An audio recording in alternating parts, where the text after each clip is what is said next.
Assalamualaikum warahmatullahi wabarakatuh. Hello everyone, my name is Muhammad Tahir.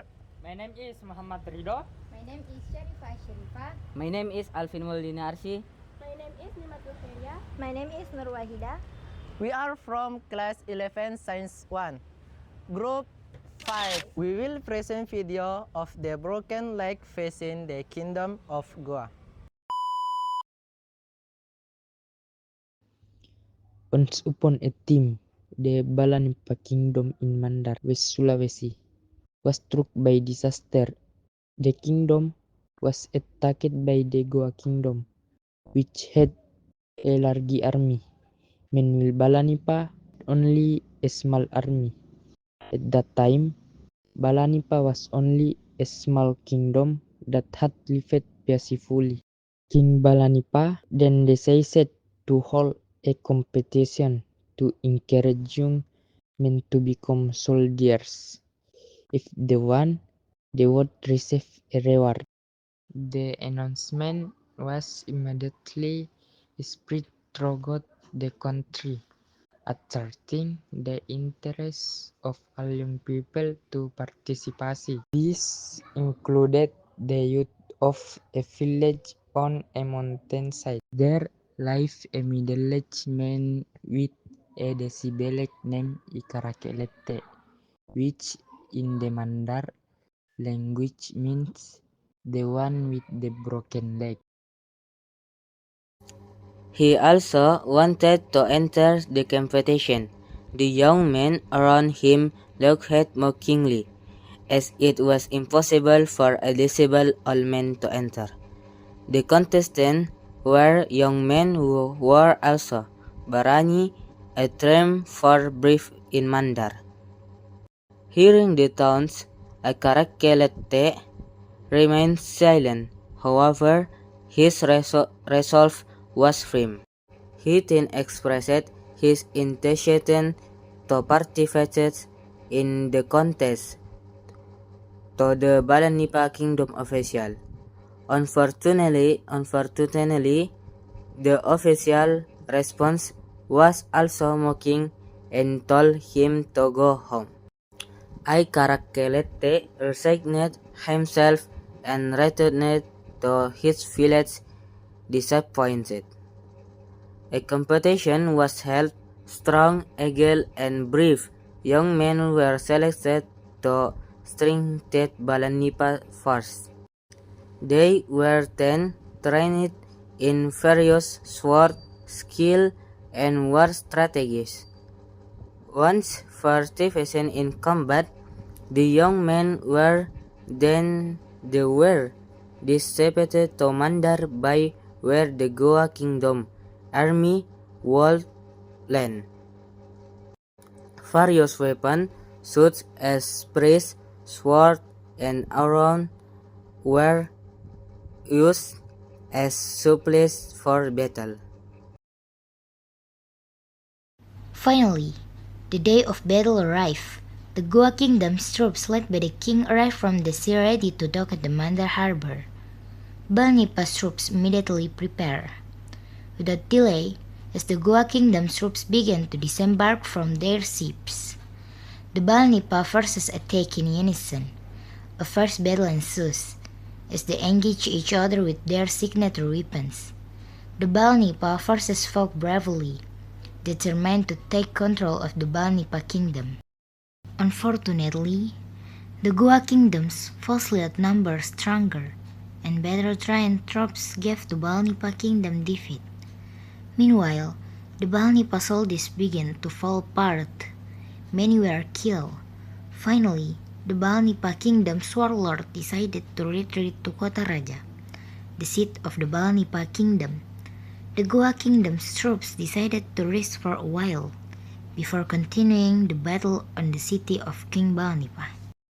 The Balanipa warlord then reported his defeat to the king. King Balanipa could not hide his anger, but what could be said? The troops he had gathered with great effort had fallen. There were few young men left to rely on for war. How could they defeat the Goa royal army at this rate? The king muttered, but he refused to give up. He would rather die than surrender the Mandarlands of the Gua people. The king continued to devise a strategy to defend his kingdom.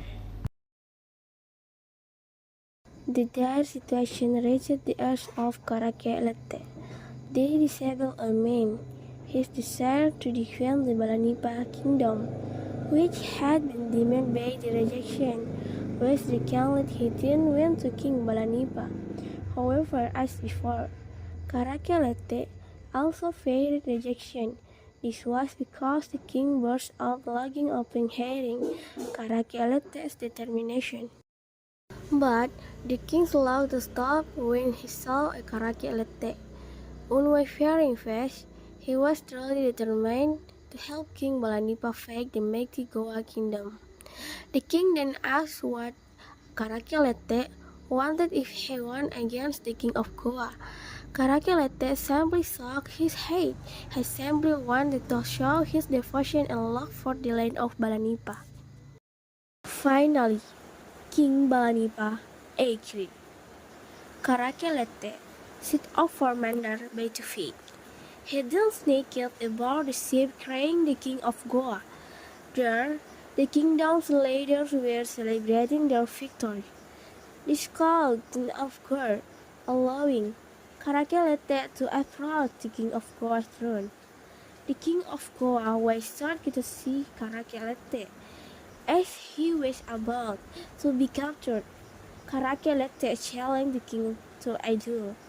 He said that if the king of Goa won, the entire kingdom of Balanipa will be handed over to him. Caraquelete pledged his life to uphold this promise.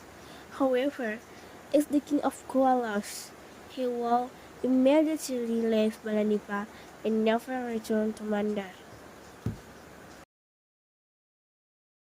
The king of Goa was furious upon hearing the challenge. He immediately accepted it. He thought the disabled man could then possibly win due to his condition. The king didn't expect Caraquelete's challenge to be different. He took out 2 limes and a carrot from his pocket. Caraquelete said that if the king of Goa could have the lime he threw, he would be the winner. Conversely, if Caraquelete succeeded in helping the lime thrown by the king, Caraquelete would be the winner. The king of Goa agreed to the rules of the fight. The battle began. Caraquelete threw the lime first, which was met by the king of Goa's carry swing. Unfortunately, the carry's strike missed. The king was shocked to find himself unable to split the lime.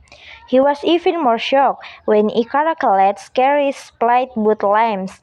Defeated, the king of Goa was enraged. He then attacked Caraquelete. Caraquelete dodged nimbly. He then turned around and stabbed the king of Goa, killing him instantly. Amidst the confusion of the Goa kingdom's troops devastated by the loss of their leader, Caraquelete immediately exited the ship and returned to the royal city of Balanipa. Upon arrival, he was greeted with a warm welcome by the people of Balanipa and their king. They thanked him for saving the kingdom. As a reward, King Balanipa appointed Caraquelete a royal retainer and granted a large plot of land to Caraquelete and his descendants. Meanwhile, the Goa kingdom's troops quickly withdrew from Mandar Bay.